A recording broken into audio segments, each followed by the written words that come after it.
Good evening, everybody, and welcome to Adath Congregation. I'm Adam Cutler, the senior rabbi here, and it is my pleasure to welcome all of you. Just a couple of housekeeping notes before we begin. Unless you are on this dais, please do wear a mask at all times. That is the synagogue policy for everyone's safety. And of course, ensure that your phones are off or on silent. I was driving in my car yesterday when I heard a cover of Simon & Garfunkel's Mrs. Robinson. And one of the lines towards the end is, "Going to the candidates' debate." I thought to myself, oh, that'll be me tomorrow. And then I remembered again that earlier in the song it says, "We'd like to know a little about you for our files," and that's certainly something we're hoping to accomplish this evening. And because we're in the shul, how could I not say? Anyone in line? Heaven holds a place for those who pray. Very funny. But on two more serious notes. First, I just would like to take a moment of silence. I think many of us have read the news today out of Texas, the awful tragedy shooting at an elementary school. So I just want to acknowledge the pain that's coming from Texas that I know we are all feeling.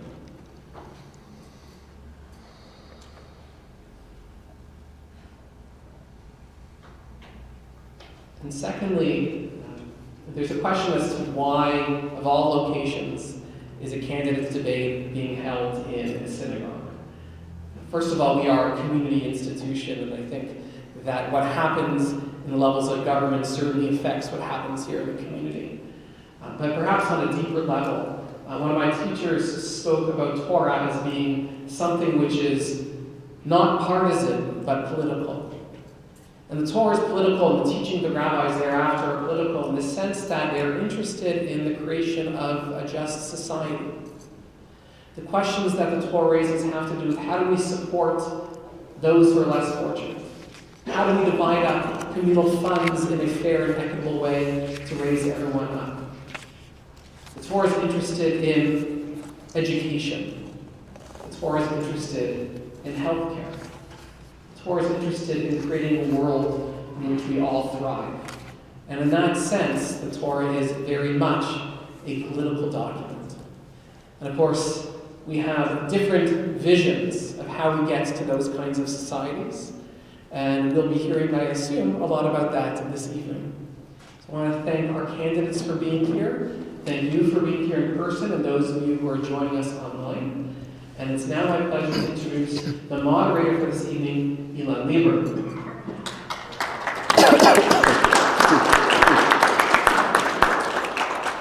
Aside from being a great person who sometimes likes to come down to Israel, Ilan is a lawyer at Carrier Law. He has degrees from Carleton and the University of Ottawa, spent time doing research at the Kennedy School at Harvard, and did some study at Hebrew University as well. Ilan has a deep background in public policy and administration, with lots of experience looking at questions of political society, and as a final note, aside from his lovely wife, I should mention that Ilan did spend 2, I hope, wonderful years teaching history at the Community Hebrew Academy of Toronto. Ladies and gentlemen, your moderator, Ilan Lieber.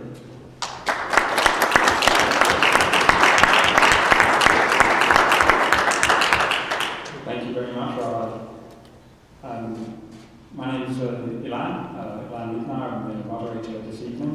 We have the York Centre debate. We have 3 candidates who will be speaking on questions. First, we have Michael Kersner from the Conservative Party. We have Frank Chu from the New Democratic Party. And we have Shirley Brown from the Liberal Party. Just to go over some rules, we have 4 set questions that I'll be starting with. We'll be going through those. Each candidate will have 2 minutes to answer those questions. There'll then be a 30-second reply for each candidate. Prior to that, there'll be opening remarks. For those in the audience here, You have the opportunity to ask questions. You see a piece of paper under a chair and a pen. Write the questions that you would like asked. The Brith staff will pick those up if you just raise your hand, and they'll pass them up to me, and then I can review the questions and ask those questions. At the end of the debate, there will be closing remarks. I want to start off by just speaking about Brith. Brith is a national Jewish organization, the country's oldest. You can see on the sign behind us, going back to 1875, just after the founding of Canada in 1867 of the DNA Act. The organization provides affordable housing, seniors programs, sports leagues, and a wide range of other vital grassroots initiatives. The Brith also combats hate and anti-Semitism through its daily advocacy. The League for Human Rights publishes the annual audit of anti-Semitic incidents, which is regularly cited by media outlets, public officials, NGOs, and government bodies.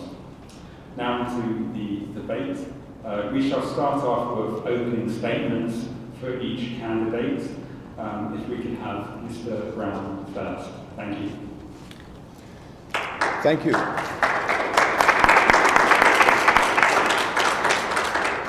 Firstly, I want to thank the Adath Israel congregation for making this possible, and Rabbi Cutler.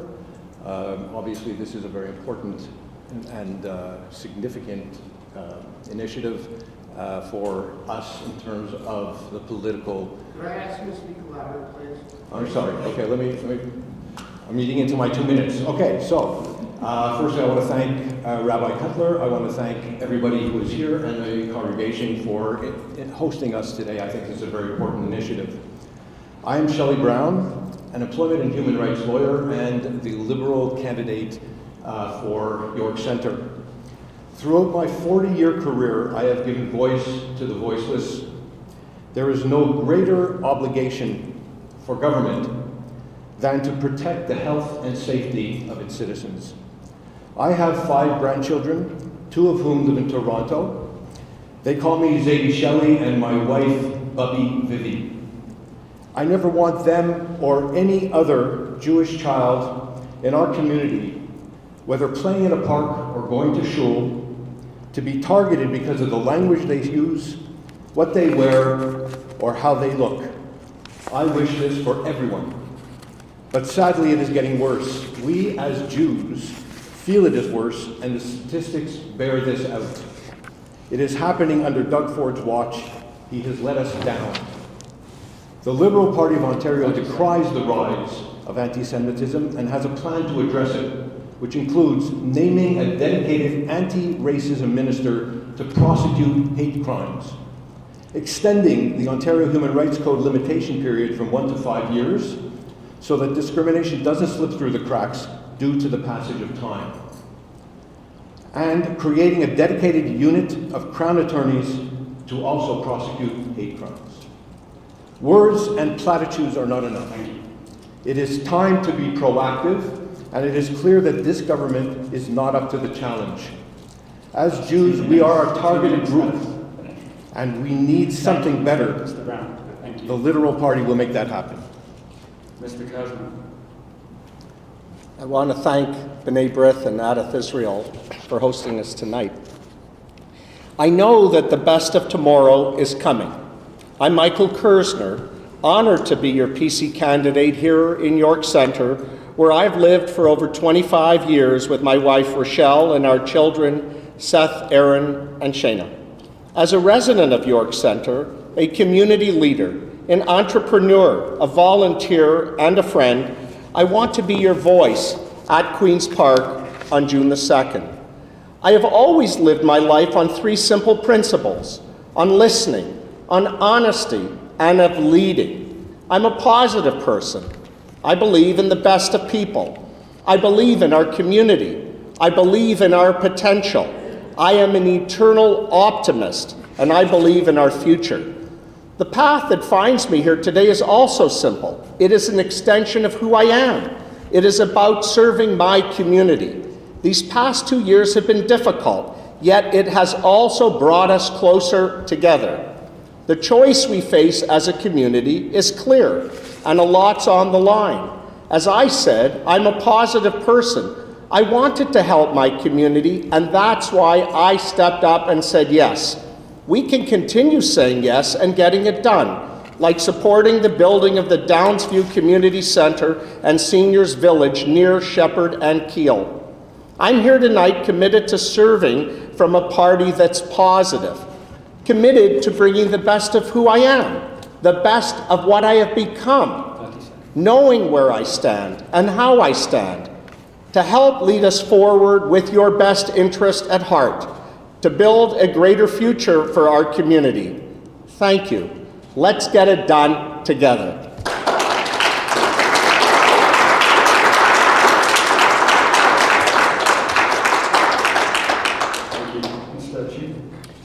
Thank you to Rabbi and Bernard Brith for inviting me to the event today. Before I start, I would like to acknowledge the land we are meeting on, this traditional territory of many nations. It is an honor for me to represent the voice of NDP in York Center. I'm a social worker. I hold a Master of Social Work degree from the University of Michigan and a Bachelor of Business Administration from the Zurich School of Business. Now I'm working in a National Social Service Agency to ensure quality social services are delivered, such as homeless shelters, food banks, substance abuse programs, long-term care facility. I travel across the country to visit different programs, from Yellowknife, Fort McMurray's, all the way to the urban center in Vancouver. I'm experienced in my field for over 20 years. Guessing my age, I'm 43, even though I may look younger. And thank you to Mom and Dad for the gene, and my wife is here too, Maria and Francesca. It's great for our families to support the NDP voice. I'm so honored to be nominated, and my agency support myself to take a month of unpaid leave to ensure all the voices can be heard in York Center. I visit as senior supporters in my earlier stage because all candidates will need to get 25 signatures in order to be on the ballot. I also met supporters while I'm pounding down the law sign. They stopped me, hold my hands, looked me in the eyes, said, "Frank, I'm so glad you stood up and make sure voices are being heard. We are strong, we are ready, we are working for you. We may have different opinions in politics, but glad all the voices can be heard." For those NDP supporters in the audience or listening right now on the live stream or later on when you look at the YouTube, thank you. You are my strength that I can work so hard this month to ensure you are being represented. Thank you. Thank you.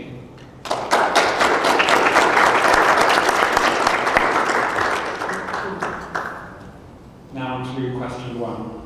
Anti-Semitism in Canada is continuing to rise. The Brith League for Human Rights 2021 or annual audit of anti-Semitic incidents showed an increase of 7.2% compared to last year. Brith reported an extremely disturbing surge of anti-Semitism stemming from the Israel-Hamas conflict in May, with more than 250 known incidents, including violent assaults in the heart of Toronto. Al-Quds Day, an annual hate fest sponsored by the Iranian regime, was also recently held in downtown Toronto, with the staging grounds of the provincially owned courthouse at 361 University Avenue. If you are elected, what will you do to ensure the protection and safety of the Jewish community in your riding and across Ontario? Each candidate will have 2 minutes to answer. Mr. Kersner, you are first. Thank you. It is unfortunate. It's unfortunate for the Jewish community even to have this conversation about our own safety and protection. I've lived the experience personally as president of a neighboring synagogue just up the street, and I had to review the security protocols lying awake at night when I was president, worrying about what would happen on the next day of the High Holy Days as our police had to come to our synagogue, protect our entrances and exits, and to check for our ID. This is sadly the reality of our present Jewish community, and most concerning to me is there's no consequences to these anti-Semitic acts. The rise of hate crimes here in our city is alarming. And it didn't help that the Al-Quds Day rally recently took place where they were flying terrorist flags near City Hall. I've helped organize, and it's something that was personal to me, that I helped organize interfaith programs just a few years ago when I was president of the synagogue. And one thing that I believe is we can foster a dialogue by educating people of different faiths. I was proud to do it in York Center. I was a participant with my wife in Parkdale, and we toured the city in many programs. I've also worked with 32 Division and the neighborhood community officers who protect our community so that they're aware of what's going on and to seek their advice. I think the Ontario PC government has made substantial investments with Simon Wiesenthal and with CEJA and brought millions of dollars to the table to help fight anti-Semitism. This is why I need to be the representative, to work with the Ford government and to continue this work and more.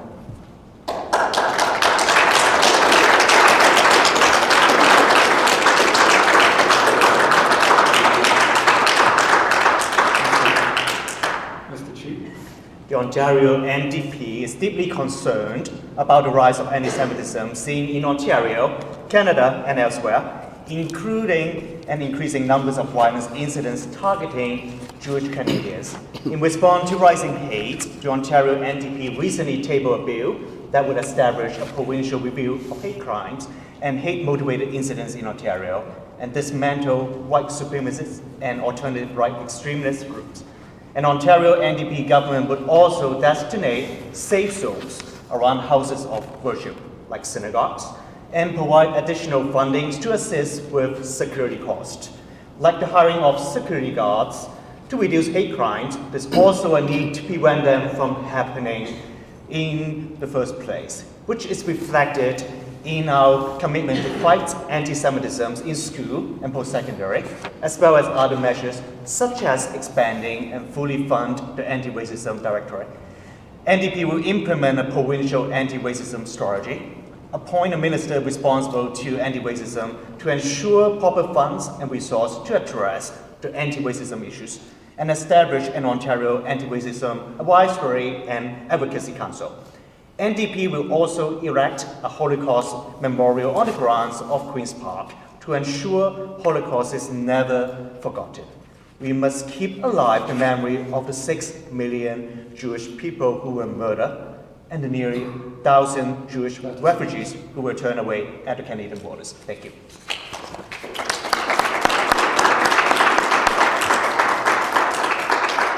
Thank you, Mr. Chief. Mr. Brown.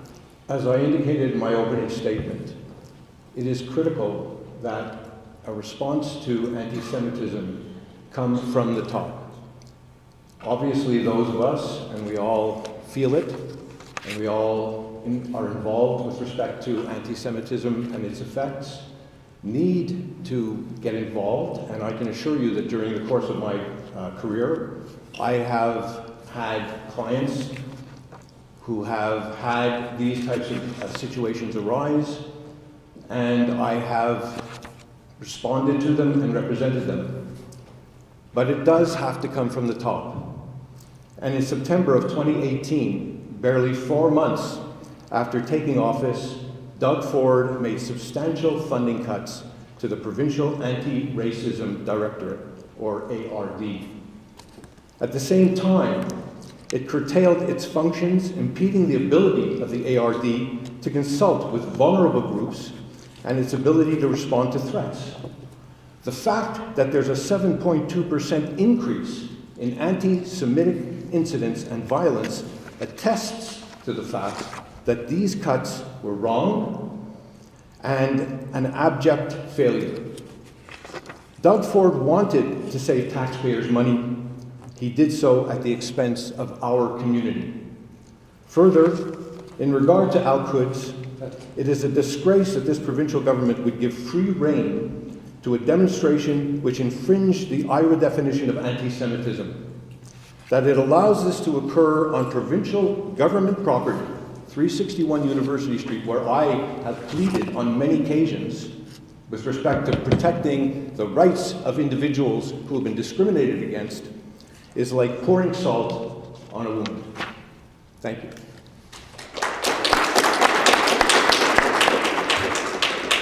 Thank you, Mr. Brown. Each candidate will have 30 seconds to respond to the other candidates. We'll start with Mr. Klausner. Well, I think the best thing we can do is pour money into the anti-hate security measures, and the government poured in $25 million and $2.6 million for safer, vital communities, and invested $8 million to combat racism and hate. There's a lot of work that's going to be done, but I can tell you something. Premier Ford is a great friend of the Jewish community, and to me, that means a lot.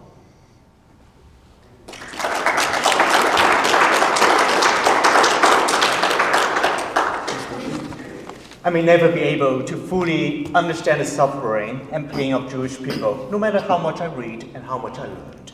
As an Asian, the lately rise of anti-Asian racism is on the rise through the pandemic. It's difficult to guess the reason of inappropriate language and hate attitudes coming up as an Asian's NDP candidates.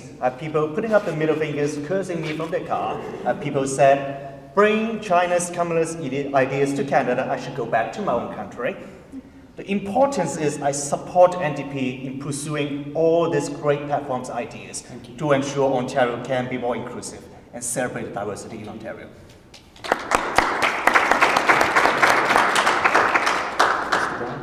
The facts speak for themselves. I appreciate the fact that there is a desire, and we all share it, to eliminate anti-Semitism. But it is a fact that the ARD was defunded. It is a fact that 7.2% increase exists in anti-Semitism in Ontario, and we are all the objects of it. So therefore, from that perspective, there has been an abject failure, and we don't need this for another 4 years.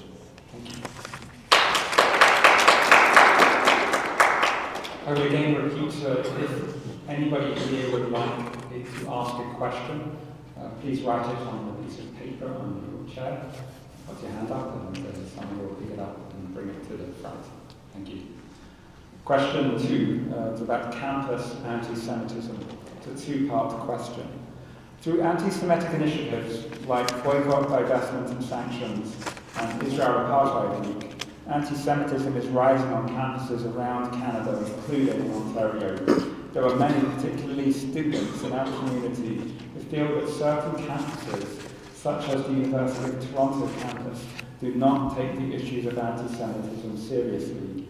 Moreover, students themselves, and even some Jewish faculty members, are experiencing dangerous and threatening environments on campus. This is a two-part question, as I said. Part 1, what is your party's position on combating anti-Semitism? Part 2, if you are elected, how will you ensure that the IHRA, the International Holocaust Remembrance Alliance, working definition of anti-Semitism, officially adopted by Ontario in 2021, is better implemented? We'll start with Mr. Chu. The Ontario NDP is no way endorse or support the BDS movement, which should not be used to replace good faith efforts to negotiate peaceful and sustainable resolutions to the conflicts between Israel and Palestine. NDP support a two-state solution between Israel and Palestine that respect human rights and international law. We also recognize that Canadians have the rights to freedom of expression and the choice to protest in non-violent movements. Protest movement, however, should never become spaces where anti-Semitism, racism, or hate is accepted. An Ontario NDP government will fight anti-Semitism in school and post-secondary education as a key component of an anti-racism strategies in education. As part of these strategies, our platform also commits to ensure that students learn about anti-Semitism, which focus on the history of the Holocaust to prevent the spread of Holocaust denial. The IHRA working definition was created to be used as a non-legally binding guide and educational tools to help policymakers and stakeholders address the ever-changing forms of anti-Semitism. The Ontario NDP supports the use of definitions in this fashion. We believe that the province of Ontario must have a clear definitions of anti-Semitism so we can better measure, report, and work towards ending it. New Democrats continue to support Israel's right to exist, and we are against the use of anti-Semitic communications that are discriminatory against the Jewish community. Thank you.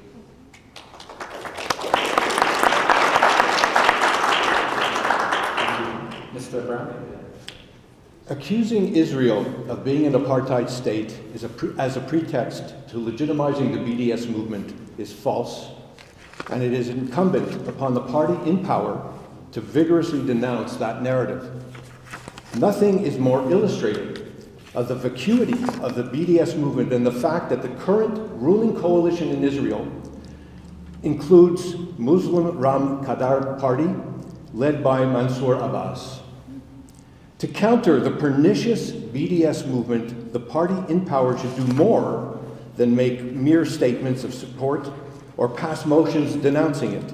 It should take actions which demonstrate a repudiation of the goals of the movement, as was done in 2016 when the Liberal government, which included Monty Quinter, sent a trade delegation to Israel. Many Ontario businesses signed mutually beneficial trade agreements as a result. It was a win-win-win situation. Ford has yet to do anything of this kind, and he's had 4 years in which to do it. As I mentioned above, the Liberal Party plans to appoint a standalone anti-racism minister to monitor and to act upon racist threats in Ontario. It will also create a designated group of Crown attorneys to prosecute hate-related crimes and extend the limitation period under the Ontario Human Rights Code from 1 to 5 years so that nothing slips through the cracks with respect to discrimination through the passage of time. This is active response to a very real threat, and I think that's what we need now. Thank you.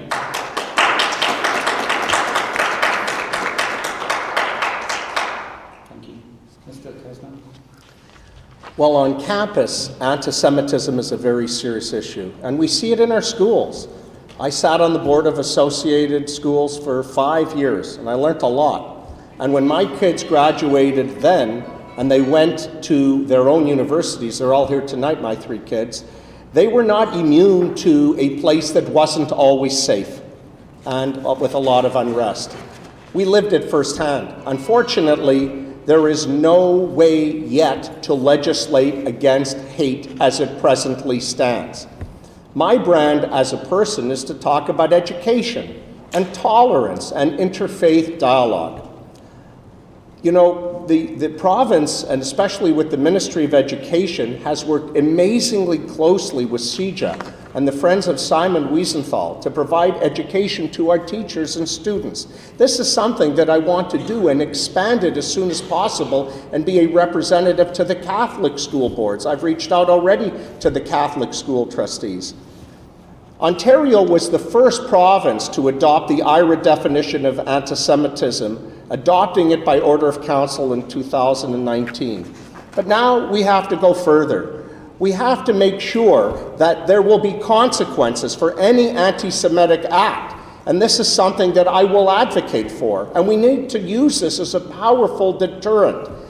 It's nice to say nice things, but until we have that deterrent, we will continue to be baited. This is something that is abhorrent. It is not who we are as Ontarians, and I will fight and continue to fight together with Premier Ford every day of the week to keep our community safe.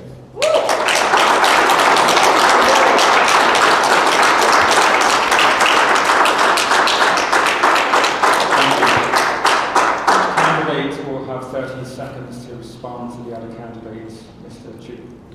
I want to emphasize again the Ontario NDP support good faith efforts to negotiate peaceful and sustainable resolutions. All parties must respect human rights and international laws. Canadians also have the right to freedoms of expressions and the choice to protest in non-violent movement. We often forget it is a privilege that we have this right. And as an immigrant, myself living in Canada, where the Indigenous lived and the land we acknowledged, Many in the world doesn't have those privilege and the rights that we enjoy today. Thank you.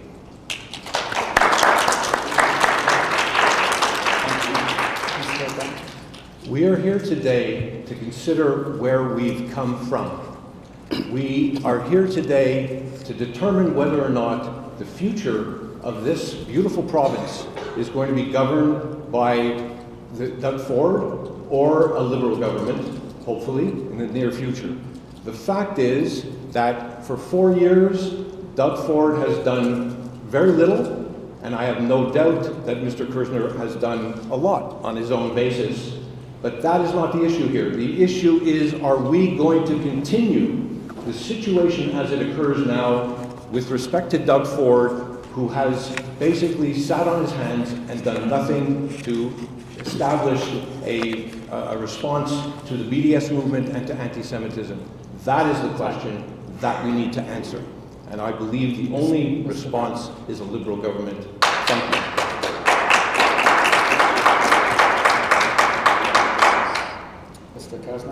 But there's another way, and it's a way that I know. It's about education, it's about tolerance, it's about promoting interfaith dialogue. When we do that, we don't have to be up at night worrying about a police protecting our synagogues or our places of worship. You know, again, experiencing it firsthand, I was there. And I can say it doesn't help. It doesn't help when the other parties have federal cousins that are not as supportive as they could be. We're supportive. Our party is a supportive, positive party, and we're going to get the job done, especially on this.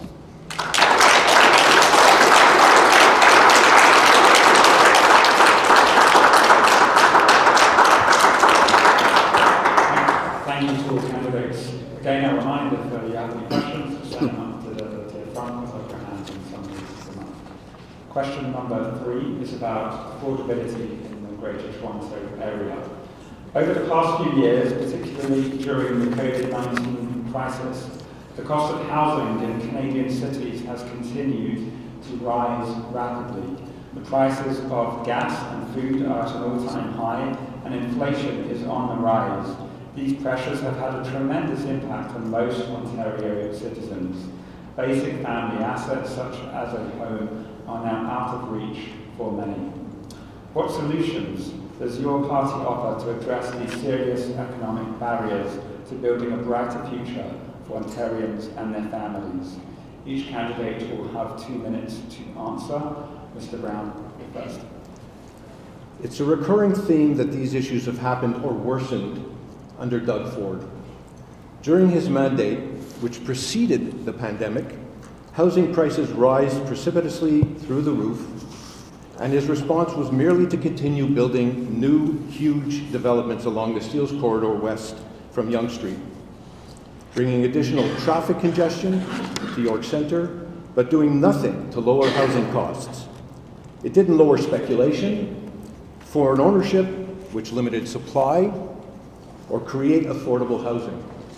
The Ontario Liberal Party plans to build 1.5 million new homes over a 10-year period. These will include 138,000 affordable homes. It plans to retain and repair tens of thousands of current existing affordable homes. It intends to impose an empty homes tax on vacant homes. It intends to implement a use or lose levy on speculators. It intends to create an Ontario Home Builders Corporation to promote, finance, and maintain affordable homes. And it also will use surplus provincial lands for development of affordable homes. These are proactive measures which are meant to benefit everybody.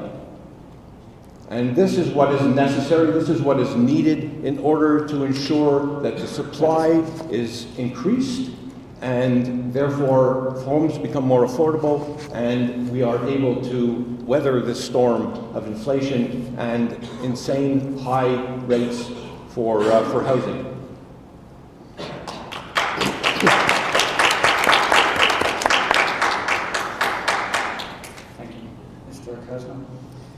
Well, you know, I've knocked on about 25,000 doors and counting, but one story stands out. When I was at Giltspur in the west part of our riding, I was listening to a family that was having to make a choice between buying food or paying for gas.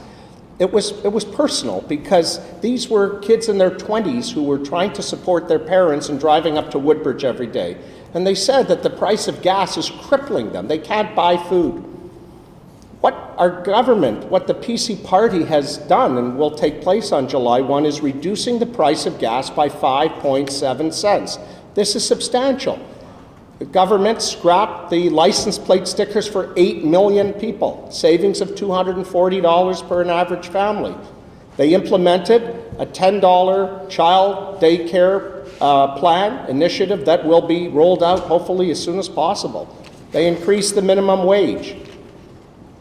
The Premier Ford, Doug Ford's government is very concerned with the cost of living. This is something that is plaguing us all, but it starts at the gas pumps. And when I stand at Bathurst and Wilson and I stare at the Esso station and other stations, it is painful to every Ontarian. The choice is clear. We need to have a party that wants to put money back in our own pocket.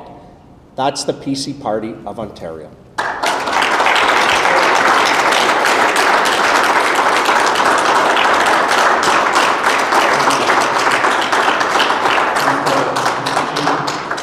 NTP can be counted on to take the necessary step to increase housing supply in the GTA and across Ontario, will enable constructions of 1.5 million new homes over the next decade. We support cracking down the speculations and vacancy. Houses are built to live. Families should not be forced to leave the neighborhood that they grew up in, the neighborhood like York Centre, that they love and where the support system is. Renters are trapped in instability and risk. People live in fear of the landlord rising the rents and using government loopholes to throw renters out in order to hike the rents for the next tenants. We will establish tighter rent control policy to give stability to tenants. NDP will invest resources for the tribunals to deal with the backlog of cases, which is not fair to both landlords and tenants. We will help first-time home buyers with the down payment, and Ontario NDP government will help first-time home buyers finance the down payment with shared equity loans up to 10% of the home values. Repayment on loans won't be necessary until the homeowner sells or moves out. Cheaper auto insurance, where we propose to decrease 40% and more importantly, to end postal code discrimination, which York Centre is affected. Seniors property tax deferral allows seniors to defer the property tax until the house is sold. This platform allows seniors should not ever need to sell the homes to pay property taxes. There are also measures to ensure better jobs created with minimum wage, pay sick days, which are critical to working class. We will increase tax for middle, low income class and small business. Many I can highlight in my platforms, and I encourage you to read about our platforms so that we can focus on many platform ideas instead of one or two ideology or platforms ideas. There are 94 pages in here, which are important to you in your day-to-day living. Thank you.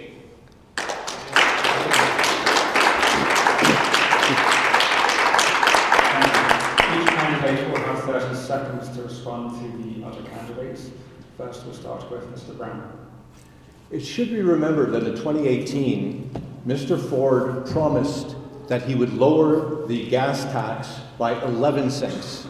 He never did that. He did it half, 50%.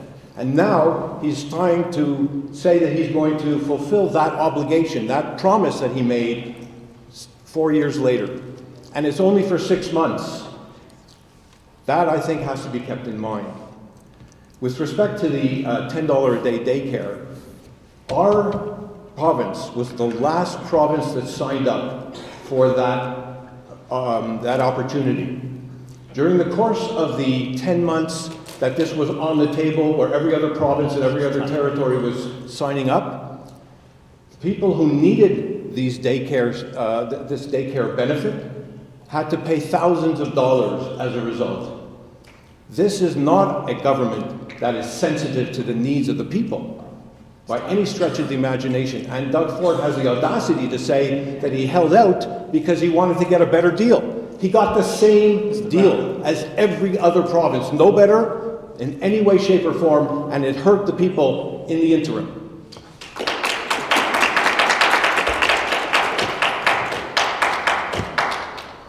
Mr. Kersman? Again, I think the greatest issue that I hear at the doors is the gas. That's the price of gas. When the other parties had an opportunity to support reducing the gas tax, they didn't. And more importantly, when Premier Ford asked that there be a deferment on the carbon tax increase that went through on April 1, the other party said no. In fact, they wanted it to be higher. People in Ontario, people in York Centre cannot afford gas. The 5.7 cents will make a big difference. And this is great leadership from a great premier.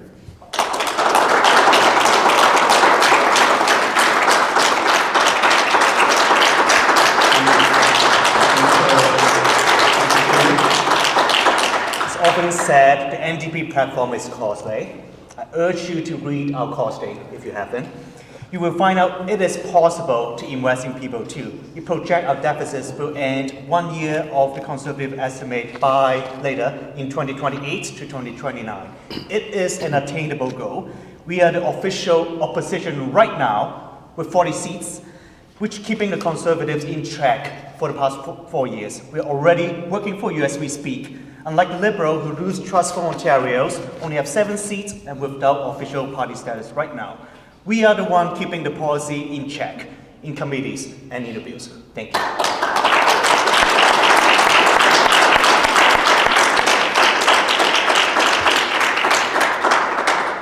Thank you. I have many questions coming up, but again, a reminder, if you have questions, put up your hands, write them on a sheet of paper, and someone will pick them up. Question 4 relates to healthcare in Ontario. The COVID-19 pandemic has exposed severe gaps in Ontario's healthcare system, ranging from a lack of hospital beds to poor working conditions for nurses and doctors, as well as deficiencies in long-term care facilities. Even as our province emerges from the pandemic, many of these underlying and systemic issues persist. What will your party do to ensure that Ontarians from all walks of life have access to a timely, properly functioning healthcare system? Each candidate will have 2 minutes to answer. We'll start with Mr. Kersman. Thank you. Like many people, I am a cancer survivor, and many people close to me are also cancer survivors. And I know how to advocate for our community on healthcare. This is personal to me. From a business perspective, I also have made my vocation in healthcare. This isn't a problem that happened overnight. It was, in fact, 15 years of failure prior to 2018, and COVID exposed those gaps. Premier Ford had to make some hard choices with regards during the pandemic. But now we have a plan to stay open and get the job done by investing $27 billion over 10 years for new hospitals and creating 3,000 beds. We're building 30,000 new long-term beds. We're investing $22 billion in critically needed infrastructure related to healthcare. We have come of age where science and technology can be amazingly impactful to our health and well-being. And I believe, and I say it all the time, good health really belongs to everyone. I believe my experience, my unique experience, will be a great advantage and allow me to be a great advocate to help build the healthcare of tomorrow today.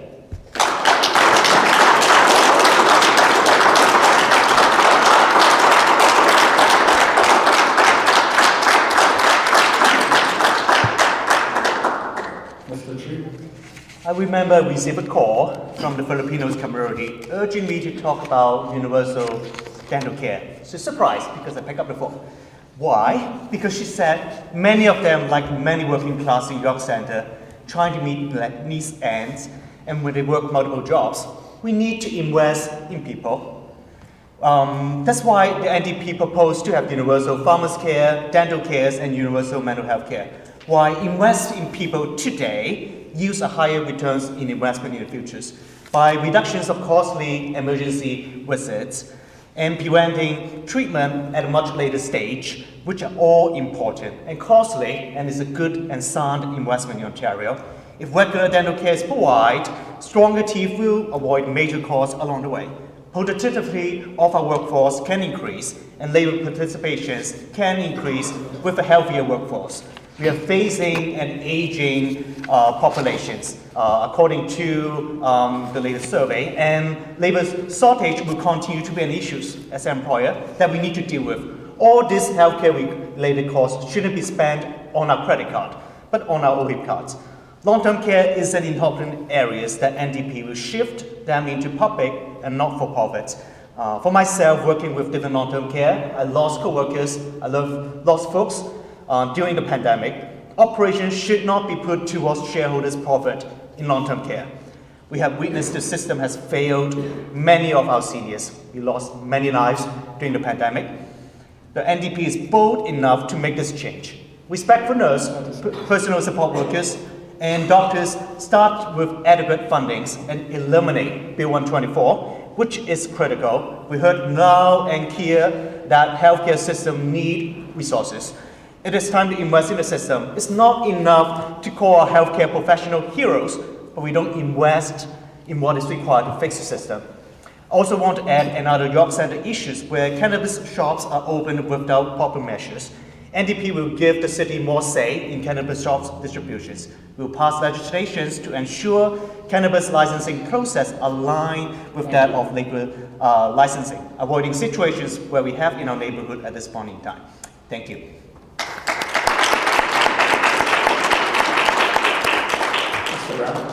First, I want to say that I'm sorry that you had a battle with cancer, Mr. Kirshner, and I'm happy that you're here today to fight the good fight. So, good stuff. And it'll make me more appreciative when we do the wave at Bathurst and Wilson the next time together. In any event, question 4. This has been the single biggest failure of the Ford government. Over 13,000 Ontarians have died to date, and the number still grows. Many, if not most, didn't have to suffer this fate. Due to Doug Ford's mismanagement, lack of leadership, and misguided accelerated openings, Ontarians were subjected to 6 waves which rocked the foundations of a healthcare system which was already compromised during this 4 years due to Ford's cuts. It forced our amazing healthcare workers to risk their lives and potentially those of their loved ones to keep our province going and to keep us alive. Yet Doug Ford maintained his cap on nurses' salary increases during the most difficult periods. No retention bonus can make up for such callousness. We are not over this scourge yet. There's an estimated backlog of 1 million surgeries and diagnostic procedures, in many cases due to serious underlying conditions. Some, if not many, will die or be permanently compromised. The Ontario Liberal Party will invest in public hospitals and empower them to operate beyond pre-pandemic levels. It will also expand operating rooms, MRI and CT operations into evenings and weekends so as to return to pre-pandemic wait times, with the intention of establishing published maximum wait times for all surgeries. In addition, hospitals will be made more efficient by creating centralized referral systems to shorten wait times. Our focus, the Liberal focus, is on the public system, not merely building boxes so that people can be warehoused and then providing services by the private sector, which is focused very much on the issue of how much profit they can make and cut services in order to maintain those profits. We will make sure that we all benefit, everybody, from a public system that is strong.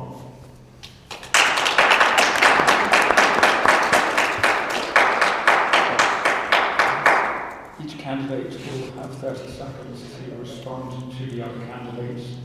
Mr. President. Nobody has an exclusive of wanting the best healthcare in Ontario. I mean, this is universally what we all want. And we finally have come of age, as I said before, that we have to match science and technology and money to get the job done. What I like about our plan is that we have a plan to spend billions of dollars that needs to be spent to get us where we need to go. And long term and short term, this will benefit all of us. I am very, very confident that our plan is the right plan for today.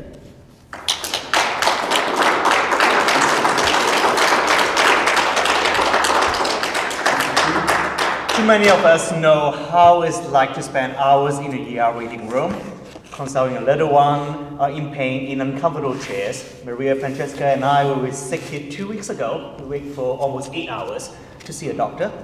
Nurses, doctors, and other professionals are running off their feet, unable to give every patient the time and attention that they need. Together with NDP, we'll finally start to fix it. Ontario can again have a world-class health system. NDP is committed to rebuilding and improving healthcare by investing, not cutting. Launching a campaign to recruit, retain, and return nurses to our hospital and public health units, and hiring doctors for underserved communities. Mr. Brown?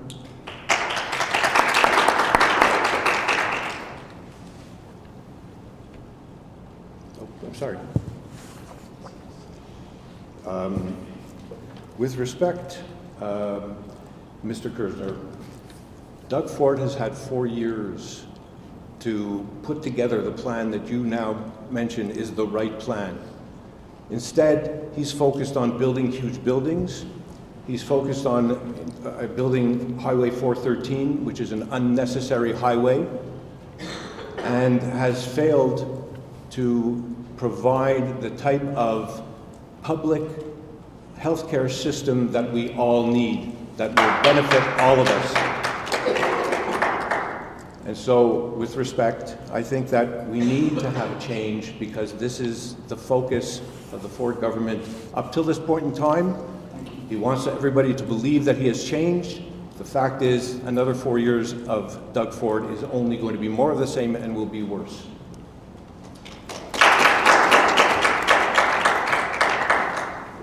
There will now be questions from the audience that have been passed on to me. I have a number of questions here, so I will ask them. If you have questions, you can pass them up. I do have questions here, though, so I'll try to get through 5 questions here this evening. The first question, there's a backlog right now for long-term care homes for seniors. What will the government by your party do to fund home healthcare for seniors, to enable seniors to stay at home and receive healthcare when possible?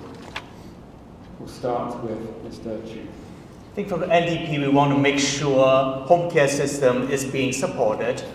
This is one of those platforms we need to invest because we understand many seniors want to stay home. We want to invest in the system, be it from hiring personal support workers to improving the system so that folks can stay in home in places that they need, and personal support workers can be hired with better jobs because we have a loss of many personal support workers for the last little bit, especially through the pandemic. We want to make sure, be it from a minimum wage perspective and also increasing salary for better jobs to protect our healthcare workers and recruit them in terms of training.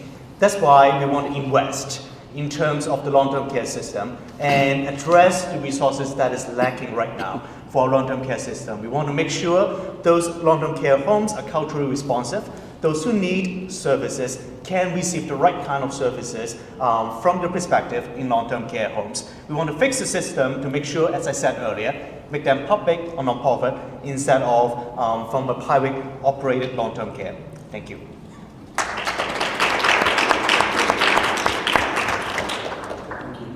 You still have another minute. Oh, you want me to talk more? Why don't I leave it to other folks? Mr. Brown?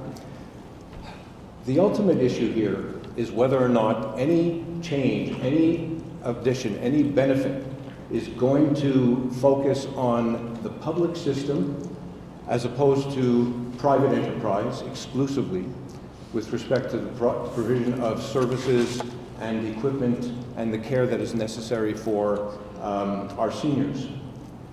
At the end of the day, what Doug Ford is proposing is to build units but not provide the services other than through private enterprise, private individuals, private companies in order to provide services to elder care with respect to older citizens. We need to have a system which allows for and ensures that all the services that are necessary are actually provided, and the only system that would be available that can do that without resort to the concern about how much money it's going to cost is a public system. The Liberal Party has a plan to build long-term care units, but to ensure that the services that I've indicated will be provided by the public, within the public sphere, so that there will be a government overview, there will be inspections, there will be everything that was lost during the Ford years with respect to this particular issue. As well, we want to and we will invest in long-term care, which allows for those seniors to stay in their homes, in their communities, with their families, as long as they possibly can. And so we will ensure that whatever is necessary to make that happen, in terms of better beds, the type of facilities that are necessary within the home are provided and are affordable.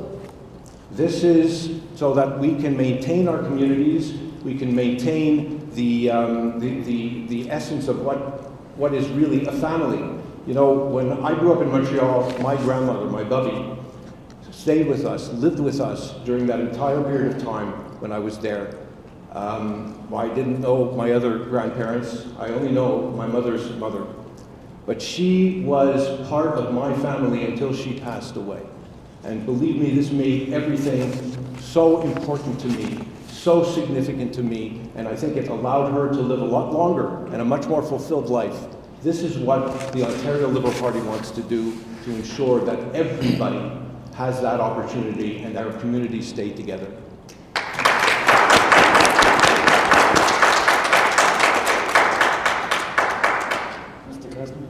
Well, again, this is personal to me. I'm glad that my parents are watching me now, and I'm very, very lucky to have them alive with us. And home care is important. It's important to me. I think our PC party is absolutely on the right track. We have to fund the 700,000 families who need to care for their loved ones in their homes over and above what we have already funded. That's $1 billion.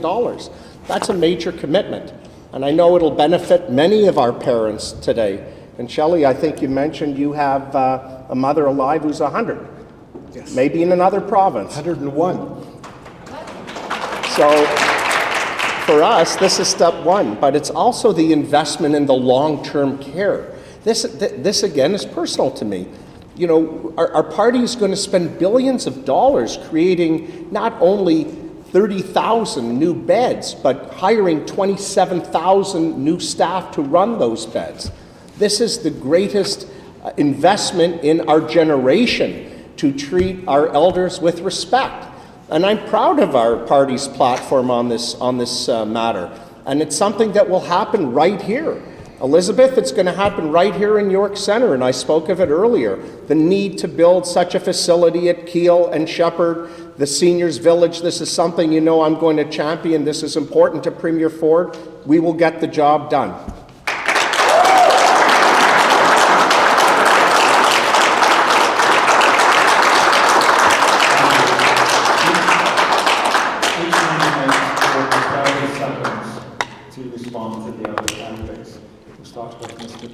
I want to emphasize NDP want to immediately begin building 50,000 new and modern beds in long-term care. I was in the North York General Hospital conference call earlier in the campaign. One of the things they want to do is to build more long-term care beds. As a non-profit, we often deal with those issues. Building long-term care bed is complex. because of the building plan and also the system to ensure complexity of different forest planning. With my line of work, we need to deal with a lot of building plans, work with architects, work with legals, and from a social service perspective, we want to make sure that the code of patient living in those places according to a certain standard. And those are the critique and potentials that we look at. The NDP platforms talks about we need to ensure the standard is being upkept. We want to make sure those are being done in order for whatever the programs, home-based programs, community-based programs, or accommodation-based programs, those are all important pieces we need to look at. Ensuring code are being met and service is being quality delivered. Thank you. Thank you.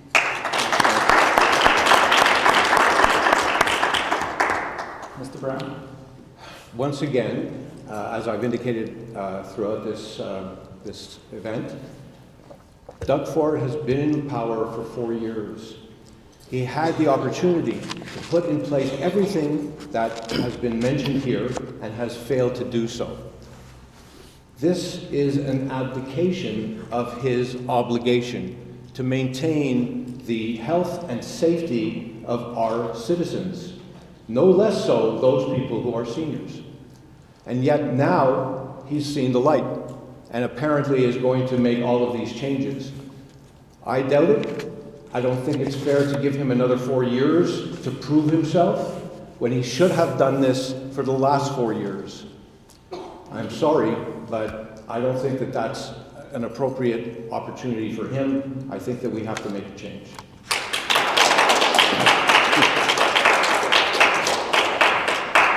Mr. Councilman? You know, before 2018, you can count on just a few hands and fingers how many beds were built. And we've learned from prior governments' mistakes that we have to go forward. And we're going to do 0 to 60 very quickly. When my wife and I were on Sentinel on the weekend, we saw many families that had 4 generations living under one roof. And this home care will be invaluable to them. They asked about it because they want to keep the family unit together.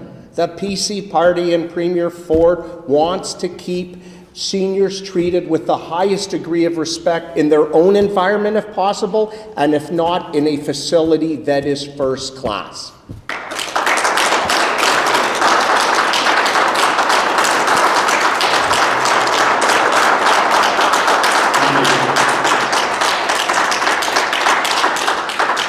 If elected, what policies will you implement to tackle climate change? We'll start with Mr. Brown. It is clear that climate change is one of the most significant existential issues relating to our planet, not just Ontario per se. But there is a clear delineation between what the Liberal Party would have done had it been able to be in power over the last 4 years and what the Conservative Party has done during the course of this 4 years. Very early in its mandate, the Conservative Party eliminated the rebates, $10,000 rebates, in order to be able to afford electric vehicles. This has been maintained over the last 4 years, and as a result of that, that indicates its intentions, its attitude towards these particular issues. There has been virtually no movement by the Ford government to do anything to alleviate what the garbage that's being spewed into our air. It has actually put the Science Advisory Council under wraps, and it has allowed things to get a lot worse. Plus, by the way, it plans to build Highway 413 over the Greenbelt. Shame. The Greenbelt, of all places. If that is not an indication of the real focus of the Ford government and what will happen over the next 4 years, I can't imagine what else is. Thank you.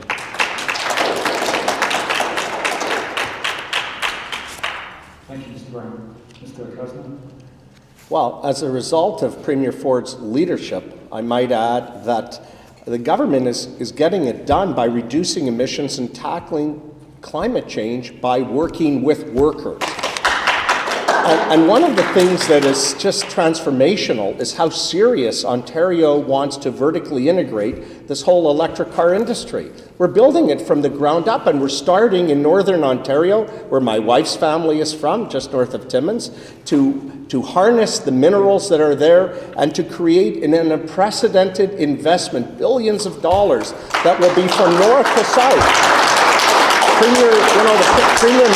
Premier made a phenomenal announcement in Windsor and in other places where we're building cars, but it's the cars of the future, and this is what's so incredible.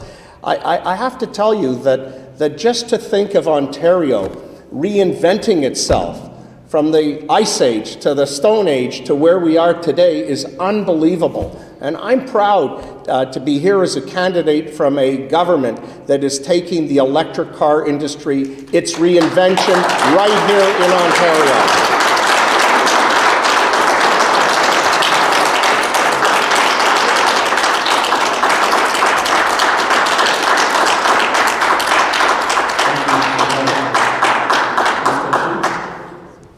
For the NDP, the new Green New Democrat deals is important to us. We want to make sure that we reach net zero emissions by 2050. Why is it an important goal?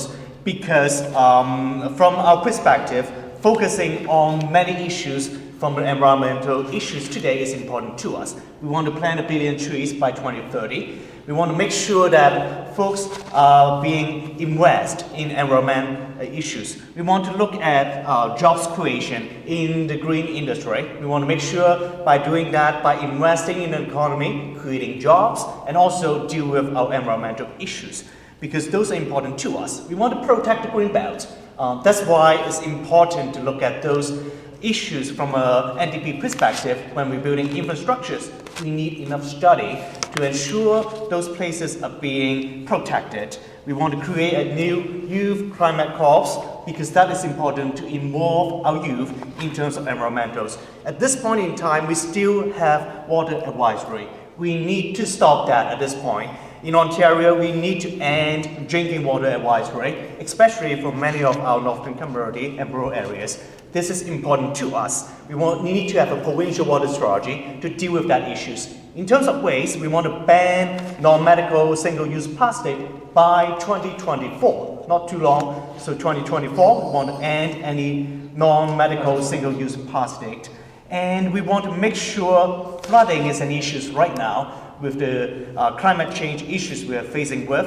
We want to make sure we have a climate stress test on all our provincial infrastructures and be able to have an action plan on flooding, because this is a pressing issue, no matter in York Centre or in Ontario. We need to work on our environment and be able to work together and be able to resolve it and invest in jobs, invest in environmental issues from the NDP perspective. Thank you. Each candidate will have 30 seconds to respond. Mr. Brown. It's interesting. You know, Doug Ford is throwing money at green cars and electric vehicles, but there is not the infrastructure that needs to support them. He's not throwing money at that. He's not trying to make sure that there are charging stations. Plus, when Henry Ford, another Ford, had his factories going, the journalist asked him, "Why are you paying your workers so much?" And he said, "How else are they going to buy my cars?" Well, if we don't have that $10,000 rebate, it's going to be hard for our population to buy those cars. And so it's very nice that he's investing in huge factories and those types of elements, when the people who need these cars are not going to be able to afford them because of Doug Ford's cuts. Mr. Kersman. We have to bring emissions down. And our party and our government worked with companies like Dofasco and encourage multi-$100 million investments to convert coal and gas and other fossil fuels to electric to bring down emissions. This is something that will continue. And I have to tell you, what bothers me the most is this carbon tax. This is something that is hurting people every single day. We have to put money back in the pockets of our Ontarian residents. And when asked, please, Mr. Trudeau, delay the carbon tax, especially now, the answer was no. That's why Premier Ford is cutting gas tax by 5.7 cents on July the 1st.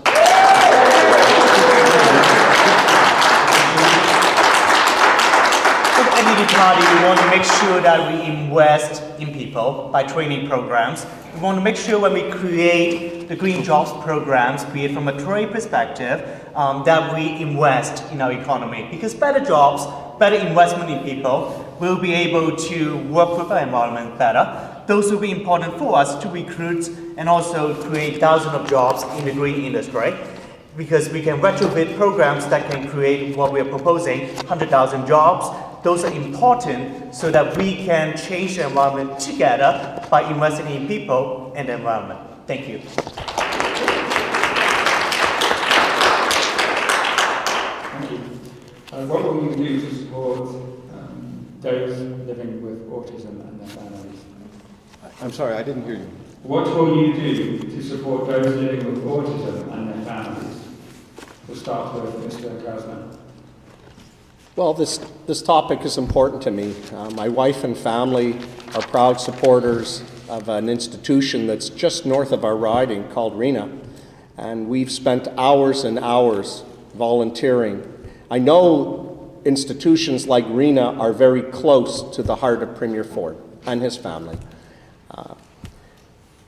Working to help people with challenges is very important.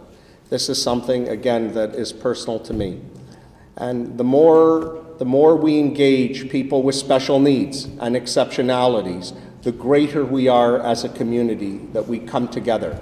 We have people with special needs living all over our riding, and we've knocked on doors and we've encountered situations like this.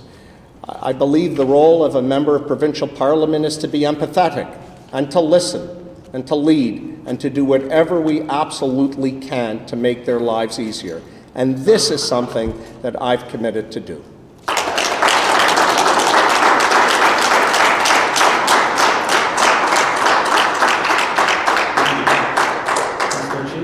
Autistic programs is important to NDP party. We want to ensure clinicians and parents can decide what kind of service that they would like to receive. As a social worker, I work with governmental sectors quite a bit, working with different proposals and work. One of those projects that they have is how can we make sure that they're inclusive in the community. In the past, many of them are working in a group home type of settings, and how can we ensure what kind of functionality from a functional analysis perspective to give the right kind of level of services.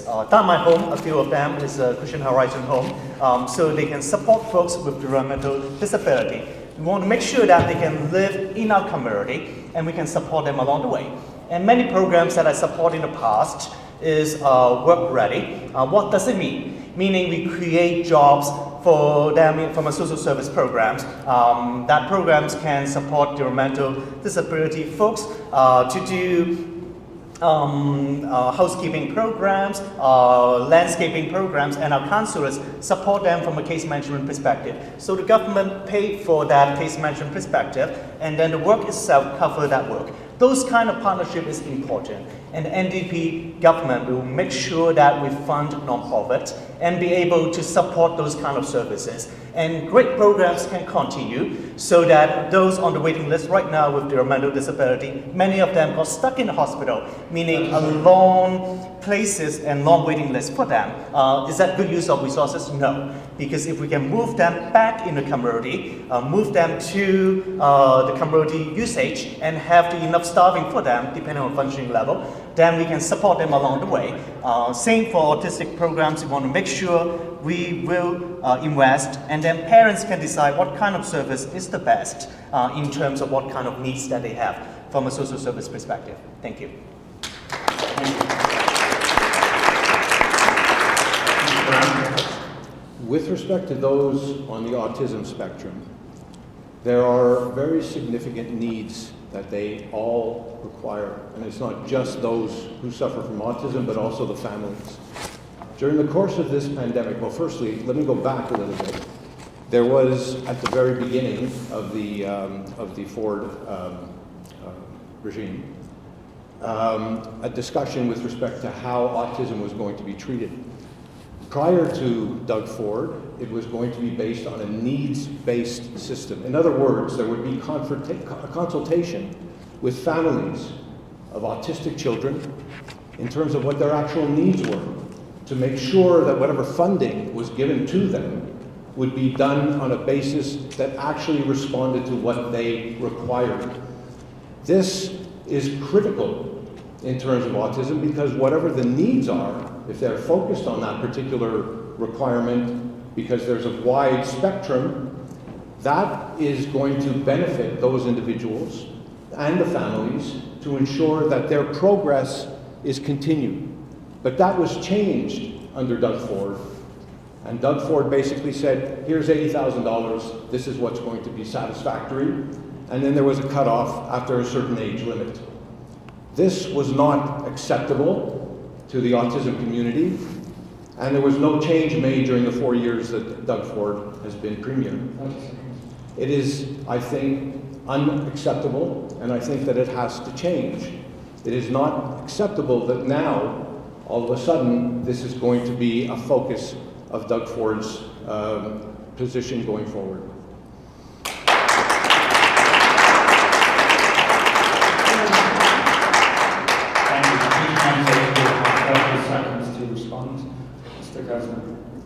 I believe that nobody should be left behind, and the people with exceptionalities should never be left behind. This is a commitment that my family and I have made.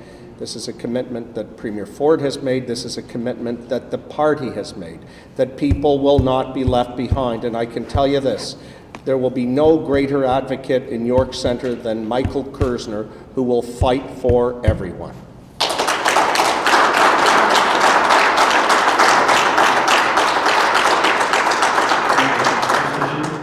It's great that Michael pledged to work for those who need in our community, but at this point the system is broken.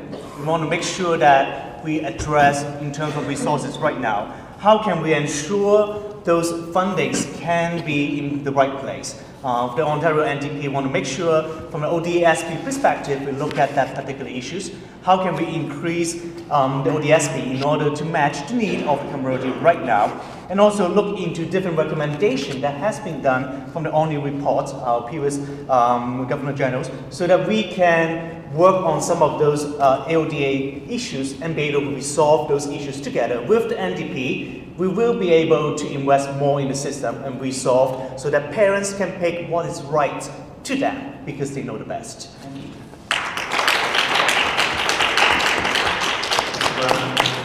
With respect to ODSP, the Liberal government is going to increase payments by 20%. And double Which checking. in and of itself does not solve the problem, but it certainly is an assistance. But more focused on this in terms of nobody should be falling behind, the fact is that those special needs children in the autistic community and otherwise are falling behind, and they are in a situation where it's going to be that much more difficult for them because it's much more problematic in that particular community as a result of the fact that they have fallen behind, because of the fact that the Ford government did not help to make sure that the services and the requirements were met during the course of this pandemic.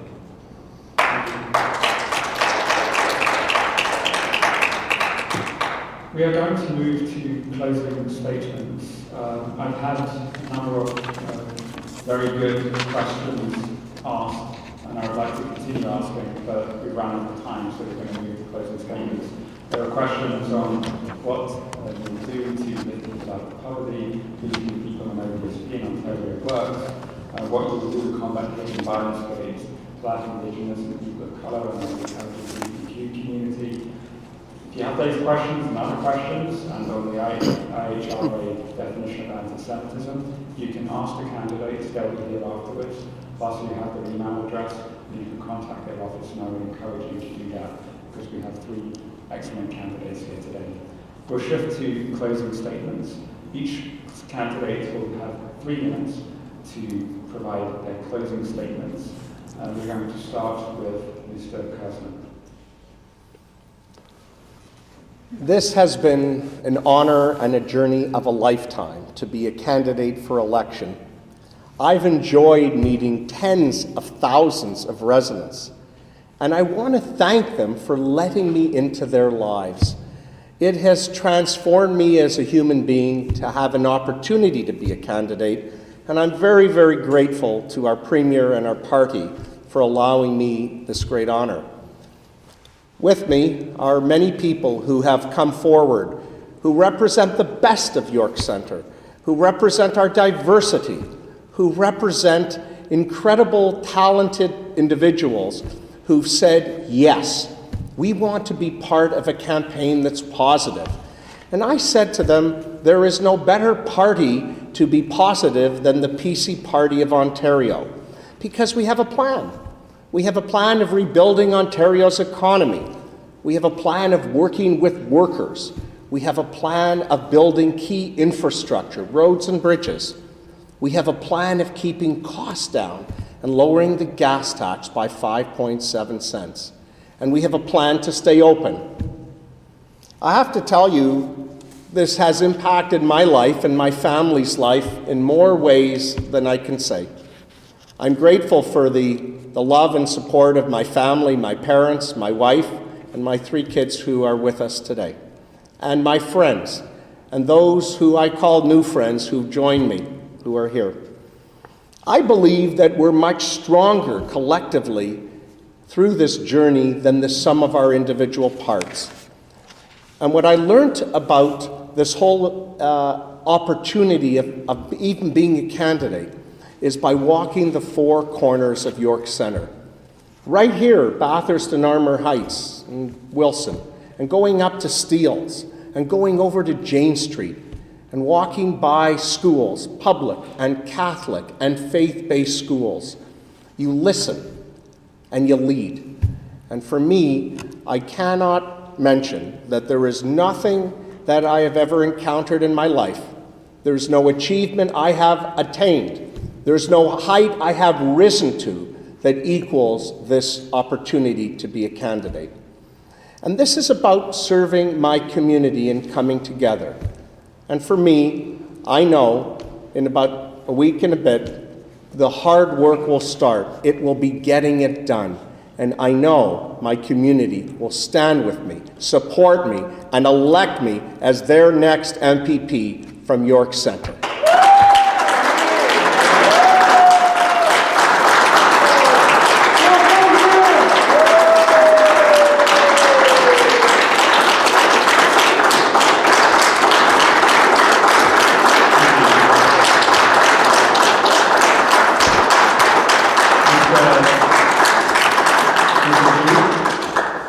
It is indeed such a privilege today to be in an event where all the 3 major parties can attend.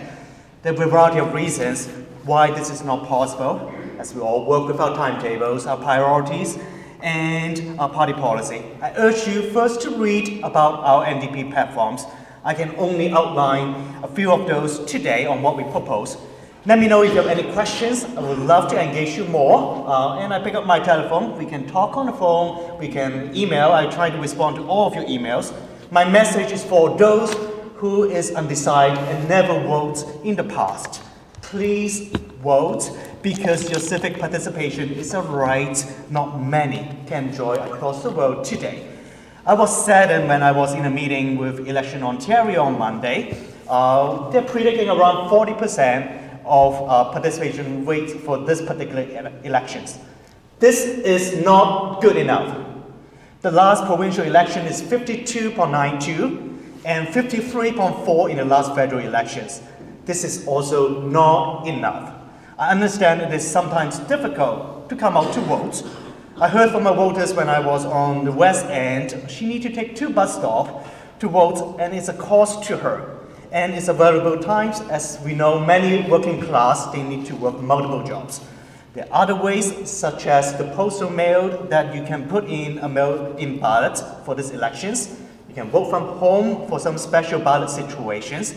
I will walk my 26 minutes on June the 2nd from my home to the polling station on June 2nd because I live in York Center, because it may not be ideal situation, but something we need to face as voters. We want to make sure they don't need to worry about the cost of transportation. We want to make sure affordability is being addressed. My pledge to you is you come out and participate. Let's aim higher. Can we try 60%? I think this is not a high goal, maybe even 80%, but 40% is not enough. Check out my social media. There are many information in my Facebook, IG, Twitters, YouTube. I'm learning so much about those. Treasure the pamphlets that you received. Those are possible because of your donation. The same for the lawn sign.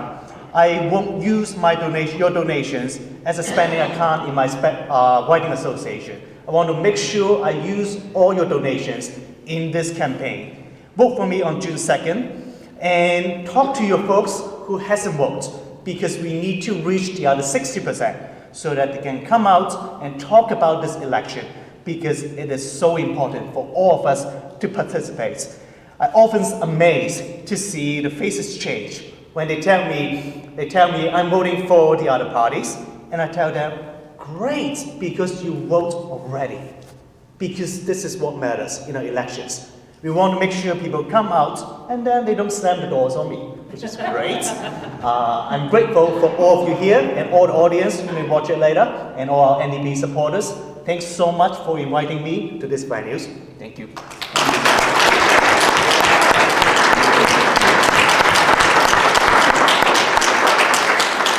Mr. Brown. Thank you.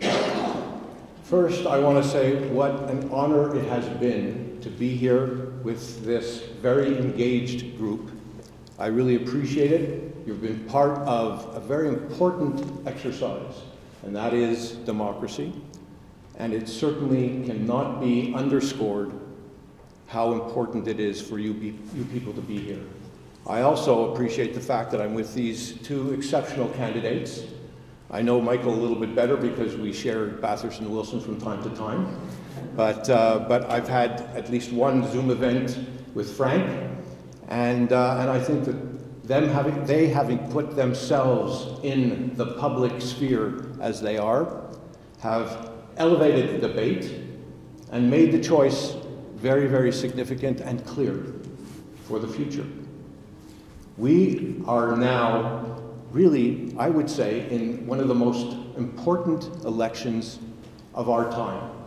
What's happening in this world is insanity, and we have a degree here of rationality, which I really appreciate. But the fact is that what has happened over the last 4 years in Ontario cannot be overlooked. The fact that there has been an abdication, I've used that term before in this debate, of what is necessary to ensure that everybody in York Centre and in Ontario can benefit from the future cannot be disregarded. We have a template of the last 4 years as to what the next 4 years are likely to be. And quite frankly, that concerns me, and that is why I'm here today. My entire life, thank you, Howard, my entire life has been working for justice and equity and fairness for everybody who has ever been my client, and it has gone beyond that. I developed the first discrimination policy of a major, or actually any insurance company in Canada. I was their Director of Human Resources, and I have seen what can happen when there is this dislocation and lack of consideration and equity, because people need to be supported. We all need to benefit, and when everybody is supported, when everybody has an opportunity, when everybody can get a good education, when we can all breathe the best air, we all benefit. And that is my concern. That is why I'm doing this today. That is why I'm here tonight, to let you know, regardless of what your voting intentions are, that I feel the Liberal Party is the only party that really has a vision that will help everybody, that will ensure that we all prosper.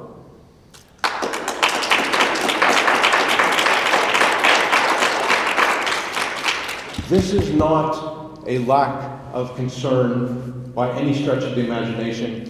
This is not something that we need to overlook. We have an opportunity now, on June 2nd, to make sure that there is a change which is made that will help to benefit everyone. That there will be support for everyone. That those who need that support, who are struggling, will be considered going forward so that they can benefit as well. And in their benefit, we all prosper. We all do better. We are in much better hands. That is what I'm asking for. That is why I'm asking for your vote. That is why I'm asking you to consider the Liberal Party to be your next government, because I think that it is the only party that has all of those considerations in place. So please, on June 2nd, please vote Liberal. Thank you.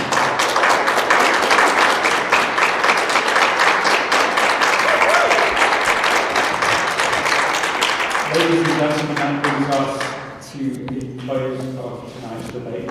I want to thank the candidates. We have three excellent candidates here tonight. And in this riding of York Centre, Michael Persner, Frank Jude, and Shirley Brown. I would encourage you to speak to the candidates if you have any questions. If you're here this evening, you may ask them. Otherwise, you may email them. And vote on June 2nd. Thank you for attending, those here tonight at Israel and those watching via the live stream. Thank you very much and have a good evening.